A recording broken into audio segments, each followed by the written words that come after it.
Bonjour, Véronique Chaput, sophrologue, praticienne en hypnose et psychothérapie énergétique. Aujourd'hui, on va revenir à notre troisième accord Toltec. Il est temps maintenant de revenir à notre chevalier qui s'est équipé de son épée. Vous avez pu peut-être porter votre attention ces derniers jours sur tout ce qui était votre langue, votre parole. Et puis, il est armé de son bouclier, n'en fait pas une affaire personnelle. Donc, on peut maintenant aller vers la quête, vers le Graal, vers la quête de soi. Souvent, on demande quelle est ma mission de vie, qu'est-ce que je suis venue faire ici, parce que vraiment, il n'y a rien qui va, enfin, je ne comprends pas. Notre mission de vie, c'est tout simple. Vous n'avez pas quelque chose de très particulier à faire. La seule chose que vous avez à faire, c'est de faire rentrer dans la joie votre corps, votre esprit, dans cet espace où vous avez la foi dont tout est possible.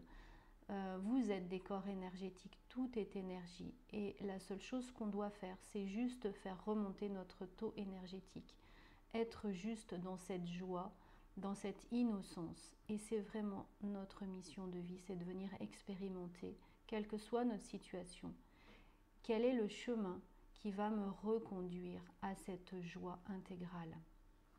Alors ce troisième accord Toltec, il va être d'une aide importante dans cette quête de la joie.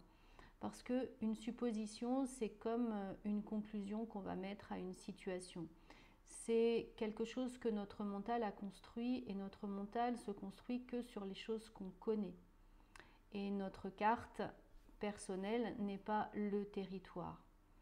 Par exemple, si quelqu'un devait vous appeler à 20h et ne le fait pas, quand on va faire des suppositions, on va pouvoir peut-être dire oui, mais cette personne, elle n'est pas d'une grande valeur, elle ne tient pas ses promesses, elle m'avait promis, elle ne le fait pas, mais de toute façon, c'est un manque de respect, ça va peut-être vous mettre en colère, vous rendre très triste, ah bah, elle m'aime plus, etc.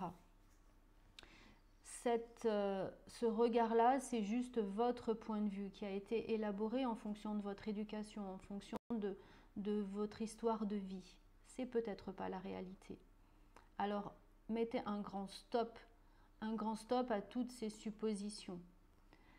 Et puis, comment mettre ce stop-là pour qu'il soit encore plus efficace? La première possibilité, c'est effectivement de demander à l'autre, qu'est-ce qui fait que hier soir, on devait s'appeler à 20h? Qu'est-ce qui fait que tu ne le fais pas? Qu'est-ce qui fait que tu ne l'as pas fait? Et peut-être que cette personne va vous dire, je suis vraiment désolée, j'avais plus de téléphone, j'avais plus de batterie, ou j'ai perdu ton numéro, ou j'ai été tellement pris par un problème personnel que j'ai pas pris le temps de t'appeler. Est-ce que tu peux vraiment me pardonner de ça? Ça peut être aussi une deuxième solution pour lâcher le mental, pour pouvoir lâcher ses suppositions. Vous faites plein de suppositions. Vous en faites des tonnes de suppositions. Faites marcher votre imagination et votre mental va se dire mais alors laquelle est bonne?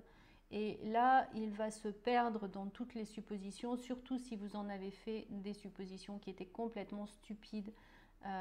C'est encore mieux pour votre mental pour qu'il puisse lâcher. Une troisième possibilité, c'est de pouvoir répéter plusieurs fois la phrase « c'est un point de vue intéressant que j'ai ce point de vue ». C'est un point de vue intéressant que j'ai ce point de vue. C'est un point de vue intéressant que j'ai ce point de vue.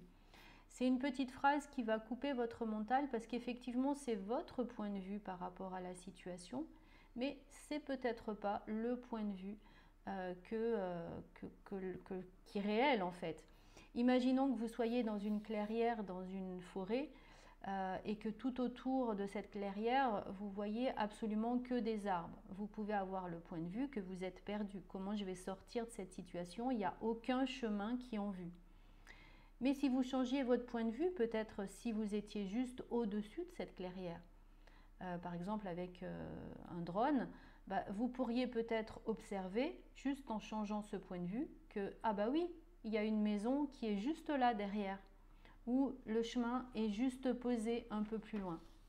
Et vous auriez un point de vue complètement différent de la situation.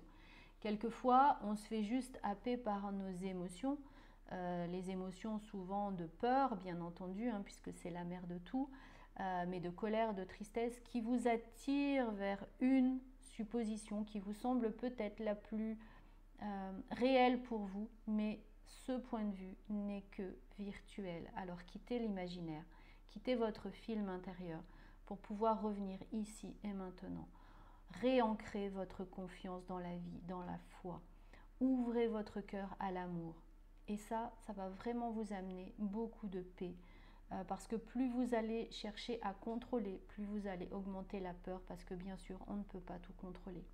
Regardez avec ce virus, si vous êtes tout le temps dans l'écoute des médias, alors ça va augmenter votre peur. Vous allez faire la supposition, mais mon entreprise, elle va couler, je ne vais jamais relever la tête et je vais finir par attraper ce virus et peut-être même mourir et je vais perdre mes proches.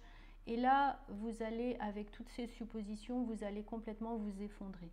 Alors que si vous vous dites, ok, je profite de ce moment, je suis juste les mesures qui sont préconisées et je profite d'un rayon de soleil, je profite de ma famille, je profite pour appeler quelqu'un que j'ai pas eu l'habitude d'appeler, que j'ai perdu de vue, je profite de ce moment pour lire. Alors vous allez amener quelque chose de très positif à l'intérieur de vous.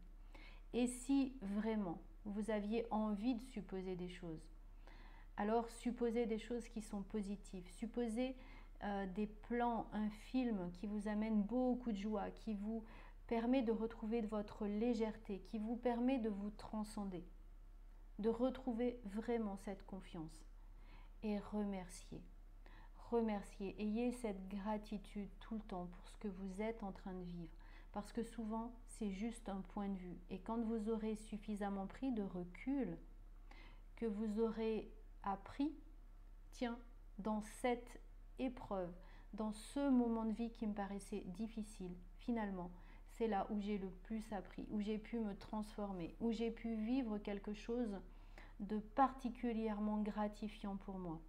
Par exemple, en cabinet, je vois souvent que les gens qui perdent leur travail, qui sont licenciés, qui font un burn-out, dans le moment de la situation, c'est vraiment le pire cauchemar.